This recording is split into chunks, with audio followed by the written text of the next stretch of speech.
नाम है रज़ा जानी। और हमने जैसे डिस्कशन किया था हसनैन के साथ पहले मलेशिया के ऊपर, तो आज वो हमारे साथ फिर मौजूद है। और हम आज जो है वो ऑस्ट्रेलिया के हवाले से, जहाँ पे अब वो मुकीम है, उसके हवाले से बात करेंगे कि वहाँ पे masters student as a student जाना और फिर वहाँ पे मास्टर्स करना, और फिर उसके बाद क्या वीज़ा प्रोसेस होता है, कितना टाइम लगता है, और क्या वहाँ पे प्रोस्पेक्ट्स हैं उसके बाद। तो इन सारी चीज़ों में बात करेंगे। अस्सलाम वालेकुम Hasnain, once again welcome to the show. वालेकुम अस्सलाम।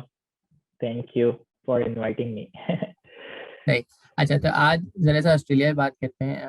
बहरहाल ये कंटिन्यूशन ही है, सबको पता है कि शोज़ की कंटिन्यूशन है और हम उसको डिफरेंट टाइम पे अपलोड कर रहे हैं। बट इसकी वजह यही है कि मलेशिया और ऑस्ट्रेलिया को हम डिफरेंटली डिस्कस करना चाह रहे थे, ताकि जो जिस चीज़ में इंटरेस्टेड हो वो उसी को ज़्यादा सुने। तो अ, सबसे पहले ऑस्ट्रेलिया के बारे में बताएं कि आपने एक जनरल बात बताएं कि कितना टाइम लगता है अप्लाई करने में, कौन सी डिग्री आप कर रहे हैं, और फीस स्ट्रक्चर वगैरह क्या होता है।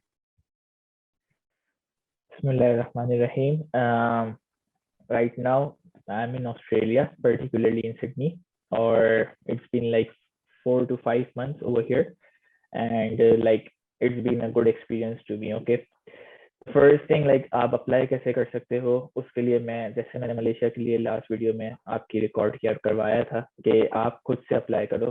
आई रिकमेंड कि आप खुद से अप्लाई करो, लेकिन दिस टाइम मैं आपसे ये बात कहूँगा कि अपने आपके व्यूवर्स से ये बात कहूँगा कि ऑस्ट्रेलिया के लिए अप्लाई करने के लिए आप खुद से कभी भी अप्लाई ना करें, क्योंकि इसकी बहुत सारी वजूहत है। एक तो इसका जो प्रोसीजर है वो बहुत टेक्निकल है, और सेकेंडली अगर खुदा ना खास्ता इफ गॉड फॉरबिड अगर आपका वीजा रिजेक्ट हो जाता है तो ऑस्ट्रेलिया में स्टूडेंट वीजा वापस, बल्कि किसी किस्म का भी वीजा वापस नहीं लगता, like for certain years, I guess 3 years के लिए।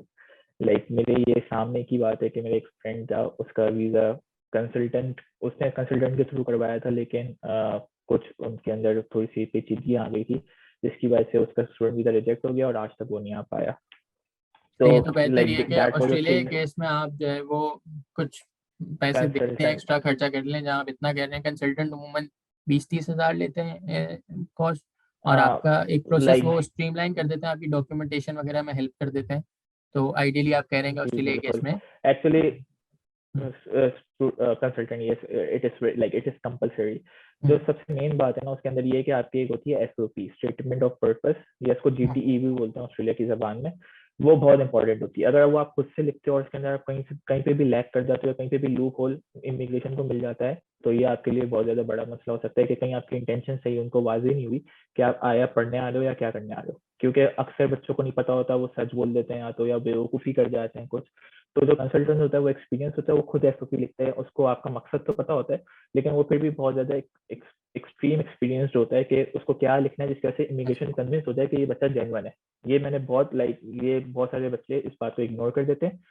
और जहाँ तक हमने फीस की बात बताई, कंसल्टेंट जिस कंसल्टेंसी के थ्रू मैं आया था वो विक पाक है, विक्टोरिया पाकिस्तान, जिसका ऑफिस कराची में नहीं है लेकिन इस्लामाबाद में। पूरा प्रोसेस उन्होंने स्मूथली मेरे लिए किया था, और उन्होंने सिर्फ 20,000 चार्ज किए थे, 10,000 इनिशियली और 10,000 वीजा के बाद। और एक्चुअली जो और वंस आप यहाँ पे भी आ गए ना, वो उसके बाद भी आपको यहाँ सपोर्ट करते हैं आपको कॉलेज वगैरह चेंज करने के लिए, और उनको आपको कुछ पैसे देने की जरूरत नहीं है, क्योंकि उनको सारा कमीशन जो होता है वो यूनिवर्सिटी से मिलता है। institution में। वो सिर्फ कराची में सिर्फ इस तरह से इसलिए करते हैं क्योंकि बच्चा बहुत जगहों पे अप्लाई कर देता है कंसल्टेंट के थ्रू, तो उसको लॉक पक्का करने करने के के लिए करते हैं। लिए, लॉक करने अदर के देन ऐसा लग रहा है कि मैंने उनकी मार्केटिंग कर दी है, लिए। लेकिन अच्छी बात है हाँ, कि अच्छा किसी को एक्सपीरियंस है एक्सपीरियंस तो हो ज़रूर जाए। बताएं, उसमें कोई कोई मसला नहीं है।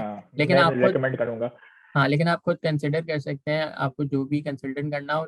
वन ऑफ द ऑप्शन जो हसनैन ने बताई, लेकिन अगर आपको कोई और कंसल्टेंट भी, तो हम किसी को ना, हम कोई ना, डिस्क्लेमर वैसे ये है कि ना ये कोई ऑफिशियल, मैं ना सॉलिसिटर हूँ ना ये सॉलिसिटर है, और हम कोई लीगल एडवाइस नहीं दे रहे, हम सिर्फ एक मशवरा दे रहे हैं, जिसको जो बेहतर लगे वो उसमें करें। एक्सपीरियंस, मैं अपना एक्सपीरियंस शेयर कर रहा शेयर हूँ करना। अच्छा, बस। मेरा इसके बाद सवाल ये है कि आप किस फील्ड में स्पेसिफिकली कर रहे हैं, वहाँ पे उस फील्ड का क्या स्कोप है, और फ्यूचर पर्सपेक्ट क्या है ऑस्ट्रेलिया के अंदर स्टडी करने का।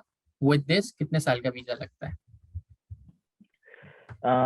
अभी एट द मोमेंट जो मेरा वीजा लगा है वो, चूंकि 2 साल का मास्टर्स है मेरा, इसी तरह 2 साल का वीजा आपको एक साथ मिल जाता है। मलेशिया के केस में ईच ईयर आपको you need to renew your visa.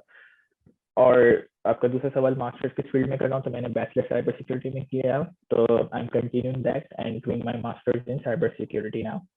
और क्या सवाल पूछा आपने, सॉरी? सही। और फ्यूचर पर्सपेक्ट क्या है, यानी कि 2 साल की ये डिग्री खत्म हो जाती है, उसके बाद व्हाट्स द फ्यूचर है? लाइक कंफर्म है कि अगर आप यहाँ पे एटलीस्ट 2 साल की पढ़ाई करते हो, चाहे बैचलर्स यहाँ पे 3 साल का होता है, यानी मिनिमम अगर आप 2 साल की पढ़ाई करते हो तो आपको टीआर, टेम्परेरी रेजिडेंसी, 2 साल की 18 मंथ टेक्निकली वो आपको मिल जाती है, कंफर्म होती है। तो उन दिनों आप अपने लाइक वो जो पीरियड है उस टाइम पे आप अपने पीआर यानी परमानेंट रेजिडेंसी के लिए पॉइंट्स कंप्लीट करते हो, तो आपके पास बहुत बड़ा आपके पास अपॉर्चुनिटी खुल जाती है कि आप वहाँ पे हमेशा के लिए रह सकते हो, पीआर लेके पासपोर्ट वगैरह अप्लाई कर सकते हो। अगर आप इन टर्म्स ऑफ जॉब्स वगैरह अप्लाई बात करते हैं, तो Australia welcomes a lot of opportunities in terms of job as well, चाहे वो और जॉब्स हो चाहे वो प्रोफेशनल जॉब्स हो। मैंने खुद ने अपने करियर में यानी यहाँ पे आते के साथ ही अपने बैचलर्स बेसिस पे और कुछ सर्टिफिकेशन के बेसिस पे जॉब अप्लाई किया था लिंक्डइन के थ्रू, और मुझे 2 कॉल इंस्टेंटली आ गए। दो मेरे पास कोई इतना टेक्निकल एक्सपीरियंस नहीं है, मैंने कराची में सिर्फ आई गेस 9 मंथ सिर्फ एक जगह जॉब की है, वो भी मेरी फील्ड से रेलिवेंट नहीं है। उसके बावजूद उन्होंने मेरी सीवी वगैरह देख के मुझे कॉल कर लिया, क्योंकि यहाँ पे जॉब अपॉर्चुनिटीज बहुत ज्यादा हैं। दो वो अपने स्टूडेंट टाइम पे वो नहीं करते, प्रेफर नहीं करते, क्योंकि पार्ट टाइम में आपको अलाउ होता है उन दिनों 20 आवर्स अ वीक। तो इस वजह से वो चाह रहे होते हैं कि फुल टाइम हमको उनको एम्प्लॉयज मिले, लेकिन इंटर्नशिप और इनिशियल जो बोलते हैं ना अपना बंदा करियर वहाँ पे बनाने के लिए, जब तक आपकी मास्टर वगैरह के साथ आप पार्ट टाइम कर लो, उसके बाद आपके पास जब एक्सपीरियंस है, सर्टिफिकेशन है, आपके पास डिग्री है, तो आपके पास कंफर्म जॉब अपॉर्चुनिटीज होती है। तो ये सीन है। आई वुड से कि ऑस्ट्रेलिया बहुत वेलकमिंग है। वंस आप ऑस्ट्रेलिया में लैंड हो गए, आपके पास हर तरह की बहुत अपॉर्चुनिटीज है अर्न करने की, स्टडी करने की, quality of education, quality of money, like they are extremely good as compared to, like, I'm not sure about other countries, but comparing to Malaysia, I think this is the best opportunity over here. Yeah. अच्छा, Australia के अंदर आपने बताया कि आपको 2 साल की visa मिल गई, स्टूडेंट वीजा, और उसके बाद 1.5 साल की एक और वीजा मिल जाएगी, जैसे यूके में पीएसडब्ल्यू होता है, इस तरह वहाँ पे भी एक इसी तरह का 1.5 साल का वीजा है। अच्छा, उस 1.5 साल के अंदर आपने एक स्पॉन्सर वाली जॉब लेनी है, या स्पॉन्सर वाली जॉब ना भी लें तो आप कोई भी जॉब ले लें और आपको पॉइंट्स कंप्लीट करने हैं? यहाँ पॉइंट बेस्ड सिस्टम है। Yes exactly. जो ये मैंने आपको 18 मंथ बताए, इसके अंदर आपको स्पॉन्सर जॉब की जरूरत नहीं है। आपके पास कोई सी भी अपनी रेलेवेंट फील्ड की जॉब होनी चाहिए। सबसे पहली बात तो ये, आपने फॉर एग्जाम्पल मास्टर अपना जो भी बैचलर का मास्टर्स आपने साइकोलॉजी में किया है, लेकिन आप काम टेक्निकल आईटी का कर रहे हैं, तो वो काउंट नहीं होगा एक्सपीरियंस। जहाँ तक पीआर के पॉइंट्स का सवाल है, मैं थोड़ा सा बता देता हूँ कि क्या सीन है।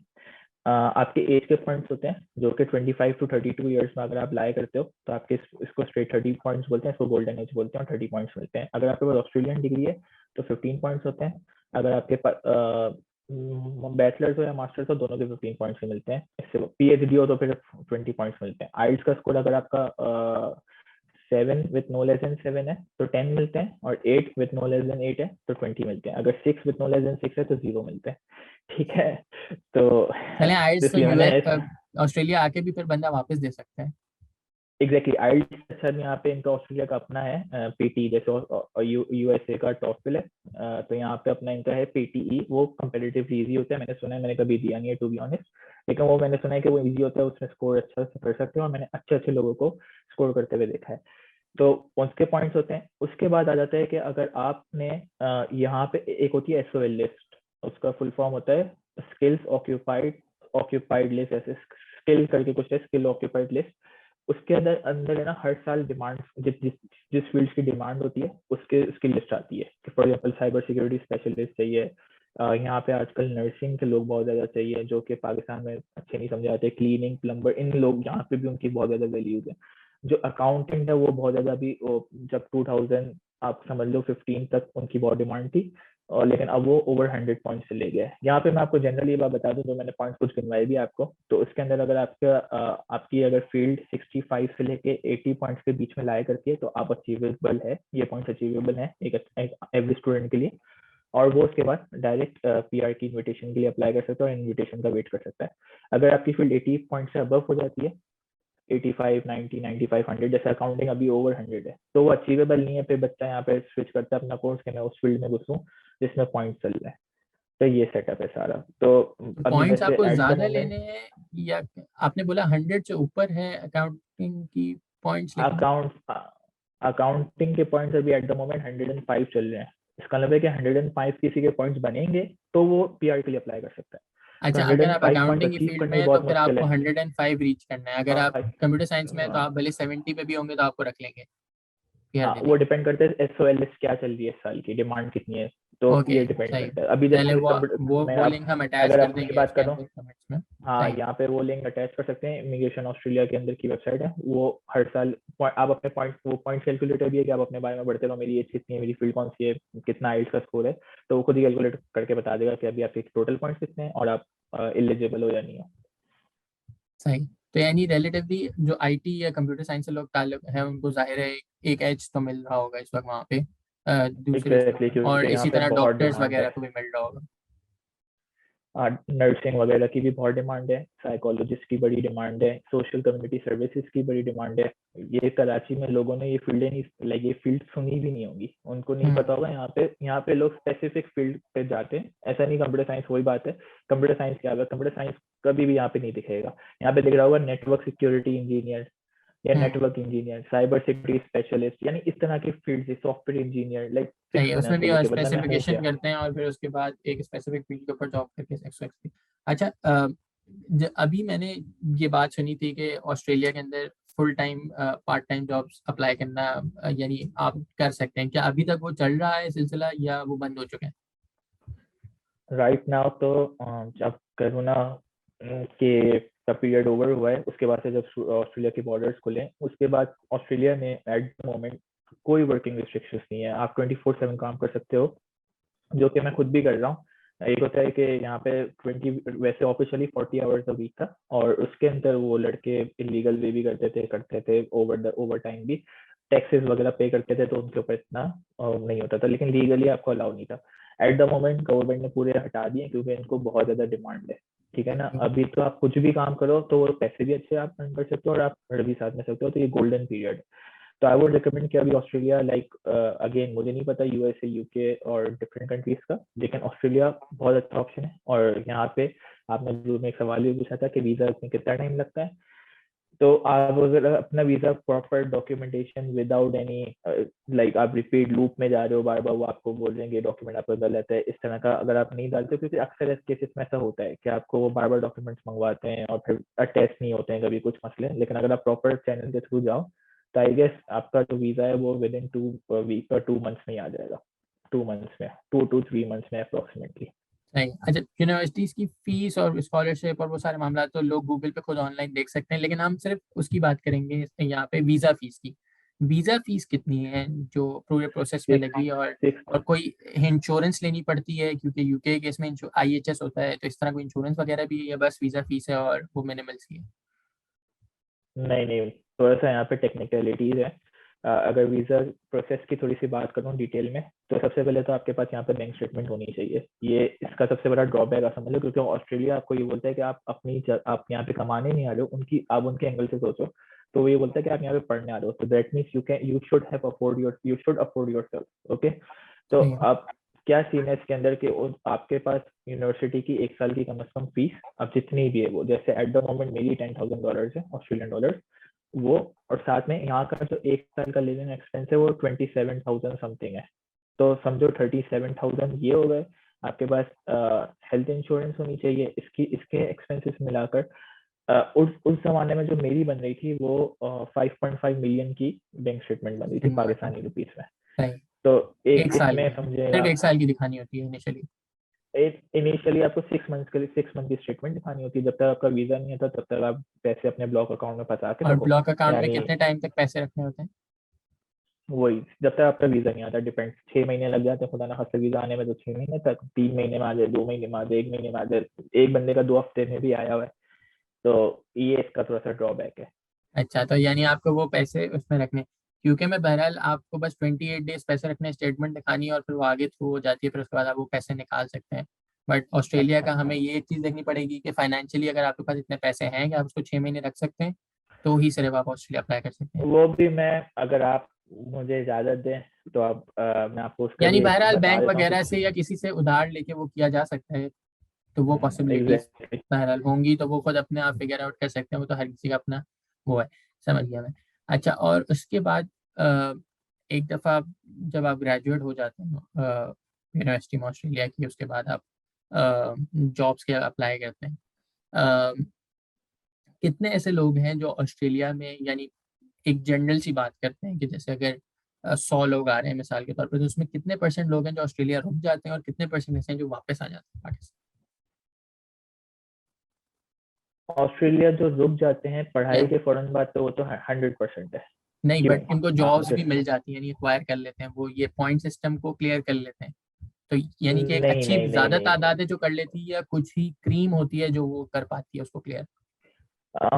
देखें एक्चुअली क्या होता है कि मैं इस पे लाइक आई वुड से कि इट्स लाइक नॉट सर्टेन।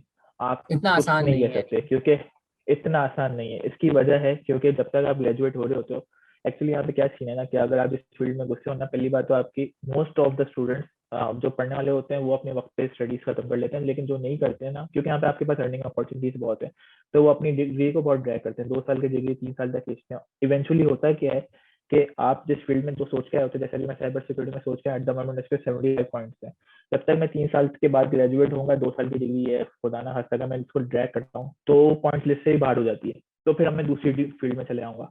तो ये करते करते ना कि मैं इस जगह से उस जगह स्विच करूँ, इस जगह से उस जगह स्विच करूँ, बहुत टाइम लग जाता है। तो यहाँ पे स्टूडेंट्स बहुत ज्यादा, या तो दूसरा ऑप्शन, मैंने एक बहुत बड़ा पार्ट है ऑस्ट्रेलिया की स्टडी का कि वो रीजनल में चले जाए। ये खुद एक समंदर, एक टॉपिक है कि आप अगर रीजनल में चले जाते हो ना, तो वहाँ पे बहुत अपॉर्चुनिटीज है। रीजनल किसको बोलते हैं? जहाँ पे पॉपुलेशन कम है। For example at the moment regional जो है वो टस्मानिया, एडिलेड, पर्थ, डार्विन, अगर नॉर्दर्न टेरिटरी में बोले, ये वो इलाके हैं जहाँ पे बहुत कम है। वहाँ पे अर्निंग जितनी नहीं कर सकते ना, वहाँ पे पीआर के बहुत चांसेस हैं। वहाँ पे अगर आप सवाल पूछो तो आई गेस मोर देन 50% लोग वहाँ पे पीआर ले लेते हैं। अगर आप सिडनी मेट्रोपॉलिटन जो मेन सिटीज हैं, सिडनी, कैनबरा, ये मेलबर्न, विक्टोरिया के स्टेट्स, ये अगर आप यहाँ की बात करें तो वहाँ पे मैं बोलता हूँ लेस देन 20 भी कोई अचीव नहीं कर सकता पीआर। अच्छा, तो यानी आप अपनी यूनिवर्सिटी अच्छी जगह से करें और फिर उसके बाद वहां मूव हो जाए और वहां जॉब ढूंढ लें, ये कहना चाह रहे हैं? हाँ आप ये भी कर सकते हैं अगर आप पढ़ाई यहाँ से कर लेते हैं। वैसे टेक्निकली पर्थ की हर स्टेट का ना, एक्चुअली यहाँ पे हर स्टेट अपने आप में चल रहा है, उनके अपने लॉज हैं। तो पर्थ का क्या लॉ है कि अगर आप हमारे यहाँ से 2 साल की डिग्री करते हो और उसके बाद यहाँ पे 1 साल के रेलिवेंट फील्ड में जॉब करते हो, आप डायरेक्ट पीआर है, कोई पॉइंट सिस्टम ही। ठीक है, अच्छा, तो ये यानी तो उनकी वहाँ वेरी की। करता है अलग अलग चीजें, और वो बहरहाल लोग डिसाइड कर हाँ। सकते हैं कि वो किस स्पेसिफिक। अच्छा, आइडियली मौसम के हिसाब से पहले तो बताएं कि वेदर कैसा है ऑस्ट्रेलिया का, क्योंकि हमने सुना है कि बहुत एक्सट्रीम है, सर्दी भी ज्यादा होती है और फिर गर्मी भी ज्यादा होती है कुछ एरियाज में। और फिर बताएं कि आप किस उसमें रह रहे हैं, यानी कि किस स्टेट में या किस शहर में रह रहे हैं, और ज्यादातर पाकिस्तानी कम्युनिटी किस स्टेट और किस शहर में रहती है? अम, यहाँ पे आपने बिल्कुल सही फरमाया कि सर्दी भी बहुत एक्सट्रीम है और गर्मी भी बहुत एक्सट्रीम है। गर्मी 40 भी क्रॉस कर जाती है और सर्दी 0 भी पार कर जाती है। इससे ज़्यादा सर्दी नहीं है। मेलबर्न में -5 तक जाता है। सिडनी में जहाँ मैं रह रहा हूँ वहाँ पे 0 टच करता है, और अभी एट द मोमेंट 8 डिग्री चल रहा है, और 7-8 पे। और उल्टा सीन है कराची पाकिस्तान से, यहाँ पे अभी समर्स हैं, ओ यहाँ पे अभी विंटर्स पूरी हैं, दुनिया जबकि से उल्टा है, कराची पूरी पाकिस्तान। दुनिया से उल्टा है, जहाँ पे समझ वहाँ पे। बिल्कुल सही बिल्कुल बात। ऐसा ही है। तो ये क्योंकि ये बिल्कुल नीचे आता है कॉन्टिनेंट में, हम्म। साउथ की तरफ है पूरे अर्थ के, तो इस वजह से। और यहाँ की जो अच्छी बात ये है कि यहाँ की ना सर्दी बहुत ज्यादा चुभती है, ना गर्मी बहुत ज्यादा चुभती है, क्योंकि टेक्निकली यहाँ का वेदर में जो एटमॉस्फेयर में कोई गंदगी नहीं है, लाइक जरा एयर भी क्वालिटी पॉल्यूशन इंडेक्स नहीं बहुत है अच्छा यहाँ है। का। सही। Air quality index one of the world, like of course it's a first world country है, तो आप समझ सकते हो कि यहाँ की जो नॉर्मल रूटीन है ना, उसमें आपको बहुत मजा आता है। लाइक पीस ऑफ माइंड है, आई सही। वुड से कि पीस ऑफ माइंड है। आप एक स्ट्रेस में नहीं रहते हो। दो मैं one of the like expensive, most expensive और मोस्ट बिजिएस्ट सिटी में रहता हूँ, सिडनी नाम है उसका, लेकिन उसके बाद भी मुझे स्ट्रेस फील नहीं होता कि यार ये क्या भागे जा रही है जिंदगी। तो एक आप गाड़ी भी चला रहे हो, आपको ये नहीं शोर हो रहा है हॉर्न वगैरह का कुछ भी, ऐसी सही। बात है फर्स्ट वर्ल्ड कंट्री अगेन, तो आप बहुत रिलैक्स रहते हो। तो आई गेस एनवायरमेंट वाइज बहुत अच्छा है। सही, और आपने बताया वेदर एक्सट्रीम है, और बहरहाल इन्वायरमेंट वगैरह अच्छा है, और पाकिस्तानी कम्युनिटी कहाँ ज़्यादा रहती है? पाकिस्तानी कम्युनिटी, जो मैं स्टेट में रहता हूँ, यहाँ पे सबर्ब्स होते हैं। जैसे आप बोल रहे हैं हमारे पाकिस्तान कराची में पर्टिकुलरली बहरिया टाउन हो गया। PCHS PCHS हो गया, एक इलाके हैं, DH एक अपने एक इलाका है, तो इस समझे सबर्ब्स हमारे यहाँ पे एरिया बोलते हैं, यहाँ पे सबर्ब्स होते हैं। तो अभी तो मैं मेन CBD बोलते हैं मेन सिटी को, जैसे नुमाइश चौरंगी हो गई कराची को लेकर अगर बात कर रहे हैं तो यहाँ की जो मेन सिटी है उससे खुद 1 घंटे की ड्राइव पे रहता हूँ अभी। और लेकिन वो फील नहीं होता क्योंकि ऑफ कोर्स ट्रेन है, बुलेट ट्रेन है, आप लाइक बहुत जल्दी पहुंच जाते हो वहाँ पे। यानी सबहब्स का मतलब और ये हो गया कि कराची के बहरिया टाउन में रहते हैं आप, इतना दूर है आप कराची से, आप कह सकते हैं कह टेक्निकली सकते इस हैं। तरह से, इस तरह का सीन है। लेकिन वही बात है, आपको फील नहीं होता कि आप यहाँ पर हो। हम्म जितना आप दूर जाते हो ना, जितना आप सिटी में रहते हो वहाँ पे आपको डिफरेंट मुल्क के लोग दिखते हैं, ऑस्ट्रेलियंस, ओरिजिनल ऑस्ट्रेलियंस बहुत कम दिखते हैं। और जितना जहाँ मैं रहता हूँ वहाँ पे सिर्फ ऑस्ट्रेलियंस हैं। जहाँ तक मुसलमान कम्युनिटी की बात है तो उन्होंने कुछ सबर्ब्स अपने, यानी ये अगर पेंजित और अगर ये सिटी है तो इसके बीच में बहुत सारे जो सबर्ब्स है ना, उसमें कुछ मुसलमानों ने अपने अपने सबर्ब्स बनाए, जैसे ब्लैक टाउन है वहाँ पे, मुसलमान है, ऑबर्न है, इस तरह की पैरामेटा है। तो ये जो 3 मैंने सबर्ब्स के नाम लिए, वहाँ पे उन्होंने मुसलमान के, वहाँ पे आपको रेस्टोरेंट्स भी बहुत ज़्यादा दिखेंगे, हलाल दिखेंगे। यहाँ पे हलाल हराम का बहुत मसला है। मलेशिया में मुझे कभी भी फील नहीं हुआ था कि हलाल हराम भी कोई चीज़ होती है वहाँ पे। तो बल्कि अगर कोई फ्रिज में अगर मैं कुछ ड्रिंक्स वगैरह ना, तो वहाँ पे 18+ और हलाल का, नॉन हराम यानी हराम का उन्होंने एक टैग लगाया होता है। तो वहाँ पे स्पेसिफाई हुआ होता था ये सेक्शन में नहीं जाना है। यहाँ पे उल्टा सीन हलाल देखना पड़ता है पीछे घुमा घुमा के कहाँ लिखा हुआ है। तो यहाँ पे सही एक ये फर्क है। अगर आप वही बात है कि मुस्लिम सबर्ब्स में रह रहे हो तो वहाँ पे आपको ऐसी घुसते हो किसी रेस्टोरेंट में, वो हलाल ही होगा। सही सही। ठीक है, अच्छा एंड में बस इसको कंक्लूड करते हुए आप कोई ऐसा मैसेज देना चाहें ऑस्ट्रेलिया के हवाले से, और बिलखुसूस यानी बहुत सारे लोग पाकिस्तान में जाना चाहते हैं बाहर, बट उनकी मोटिवेशन नहीं होती, या वो समझते हैं कि बहुत मुश्किल अमल है, तो आप बताएं कि इतना मुश्किल है वाकई, और कोई एंड में मैसेज देना चाहते हो तो आप। Taking everything into consideration I guess, जो पाकिस्तान के करंट हालात हैं उनको मद्देनजर रखते हुए मैं तमाम नौजवान जो कि इस वीडियो को देख रहे हैं, आई वुड से कि वो अपने घर वालों को कन्विंस करें। अपने फाइनेंशियली अगर हालात अच्छे नहीं भी हैं तो मैं रिकमेंड करूंगा कि कहीं से लोन का इंतजाम करके या कुछ भी करके वो डेवलपिंग कंट्रीज या फर्स्ट वर्ल्ड कंट्रीज को जरूर अप्रोच करें। क्योंकि मेरा मानना यह है, जो जितना मेरा एक्सपीरियंस है 2 मुल्कों का, ये ज्यादा नहीं है, लेकिन आपकी फैमिली में से आज एक बच्चा कम से कम बाहर होना चाहिए, तो आप कल को सरवाइव कर सकते हो। क्योंकि अगर आप पाकिस्तान में 2 लाख 3 लाख 10 लाख भी कमा लो, वो इवेंचुअली डिवेल्यूएट हो रहा है। तो मेरा मैसेज आपके ऑडियंस को यही है कि आप जरूर बाहर के लिए अप्रोच करें। अगर ऑस्ट्रेलिया इन पर्टिकुलर मैं बहुत ज़्यादा रेकमेंड करूंगा क्योंकि मैं वहाँ से हूँ। आप जरूर दूसरे ऑप्शन को भी जरूर अवेल करें, लाइक एक्सप्लोर करें। लेकिन ऑस्ट्रेलिया एट द मोमेंट बहुत ज़्यादा वेलकमिंग है स्टूडेंट्स के लिए। और यहाँ पे अर्निंग अपॉर्चुनिटीज़ को लेके बात करी जाए, क्वालिटी ऑफ एजुकेशन को लेके बात की जाए, जैसे मैंने मलेशिया में बोला था, आप सिर्फ पढ़ने आ जाओ तो आपकी वहाँ पे वो आपका टारगेट होना चाहिए। लेकिन अगर आपको अर्निंग पर्पस प्रोस्पेक्टस के लिए, आप क्वालिटी ऑफ एजुकेशन के लिए, लाइफस्टाइल के लिए, मेंटल पीस के लिए, लाइक हर एंगल के लिए, फैमिली को लेके लिए, आप, मैं यहाँ पे ये भी रिकमेंड करूँगा कि अगर आप यहाँ पर अपनी फैमिली के साथ हैं, यहाँ पे आप, मलेशिया में एक और पॉइंट ये था कि वहाँ पे आप स्पाउस वीजा भी अप्लाई नहीं कर सकते, बहुत लाइक हैसल है।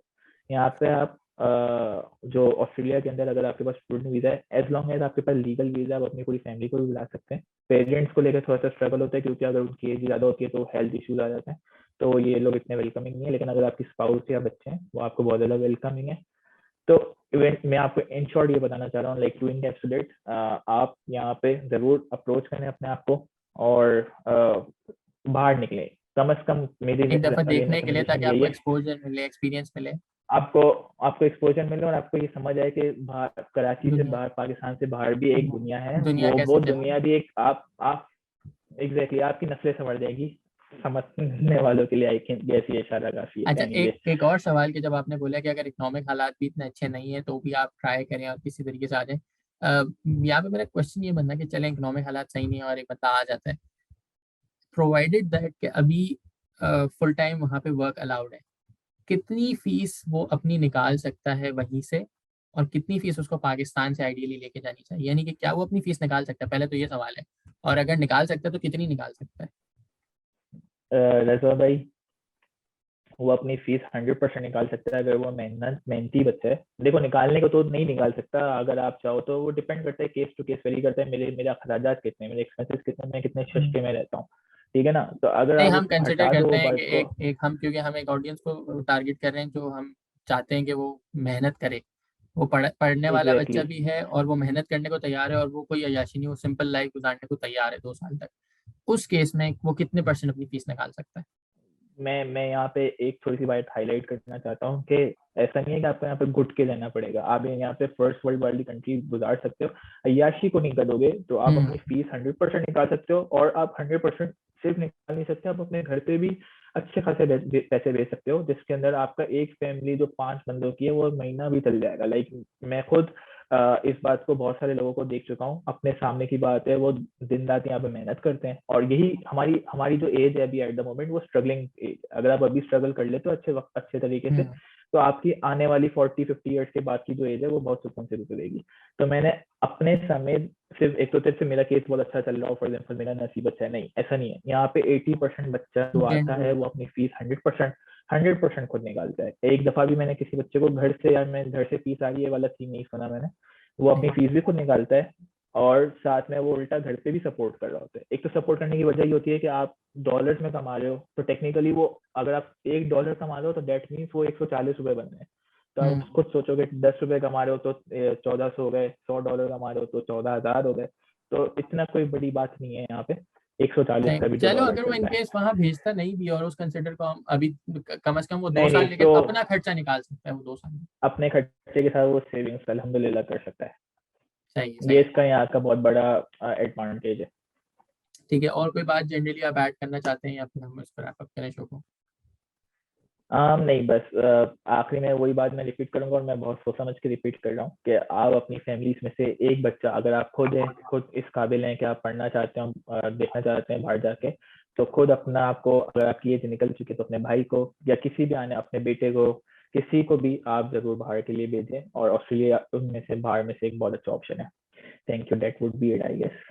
थैंक यू, थैंक यू, बहुत शुक्रिया हसैन, आपने मलेशिया के बारे में बड़े बड़ा ब्रीफली गाइड किया, ऑस्ट्रेलिया के भी बारे में बड़ा ब्रीफली गाइड किया।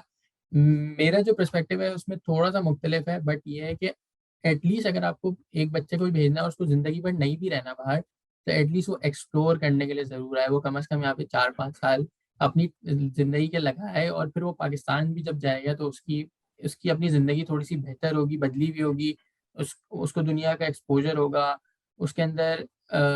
क्योंकि ये बात तो 100% श्योर है कि आज जो टेक्नोलॉजी है, आज जो सारी चीज़ें हैं, वो ड्रिवन है US, Canada, America, Australia, UK, इन्हीं ममालिक से।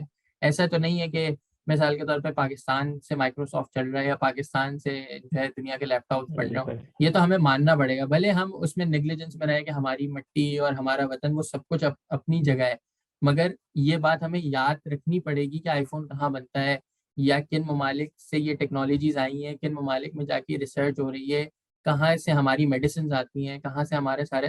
तो निज़ाम जो चला रहा है उससे जाके सीखने में और इल्म हासिल करने में कोई मसला नहीं है, और बहरहाल रसूल की हदीस खुद ये कहती है कि इल्म हासिल करो चाहे तुम्हें चीन तक क्यों ना जाना पड़े। तो फॉर बेशक। एजुकेशन आप हिजरत कर सकते हैं, उसमें कोई मसला नहीं है, और बाद में आपकी चॉइस है कि आपको मुल्क अगर समझ आता है तो कुछ टाइम आप वहाँ पे अपनी ज़िंदगी भी गुजार सकते हैं, और अगर नहीं समझ आता तो you always have an option to come back to Pakistan. तो बहुत शुक्रिया सैन आपका, और इसी बात पे एंड करेंगे। और अगर आपको वीडियोस अच्छी लगी हो तो चैनल के सपोर्ट के लिए सब्सक्राइब जरूर कर दीजिएगा। थैंक यू, हाफिज़।